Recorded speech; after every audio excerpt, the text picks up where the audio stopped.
Okay, and now we're going to deal with one other kind of solution method for logarithms called the one-to-one property. This can save some time if we have lots of logarithms in our equation. And so you can kind of compare this to the one we just did and how we dealt with the two different answers, how we dealt with the two different solutions. To do the one-to-one property, you get a single log, one on one side, and another single log on the other side. If you can do it this way, then you can actually remove the log from both sides, leaving it with just the two things that are on the inside of the logarithms. Once you solve it, then you're going to always check your solutions to see, like in the last situation, if they actually both check out or not. So let's use the one-to-one property on this one. The very first thing to do is we've got a single logarithm on this side, so that's all good to go, but we have two logarithms on this side. I'm going to use the product rule here in order to join those two together.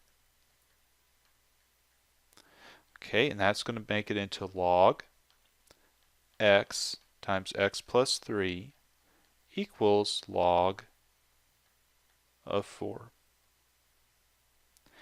Now we're all actually set to go. There's a logarithm one side, logarithm of the other side. They're the same logarithm, and since there's just one of them, I can go ahead and cross it out from both sides.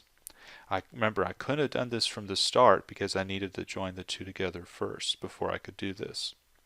So this equation just turns into x times x plus 3 equals 4. And if you'd like to pause the video here to practice a little bit, see if you can solve this equation for x. The trick here is to first distribute the x to get x squared plus 3x, like so, equal to 4. Now we have a quadratic equation. We can either factor it or use any other suitable method for solving.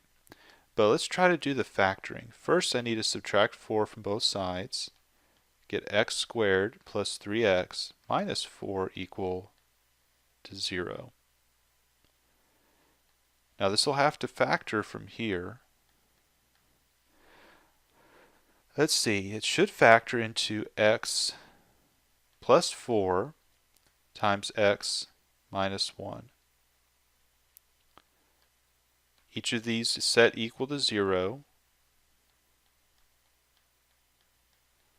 So we get two solutions, x equal negative 4 and x equal to 1. But again, we can think of these as being possible solutions. Maybe one of them doesn't check out. So let's go ahead and check real quick to see which one works.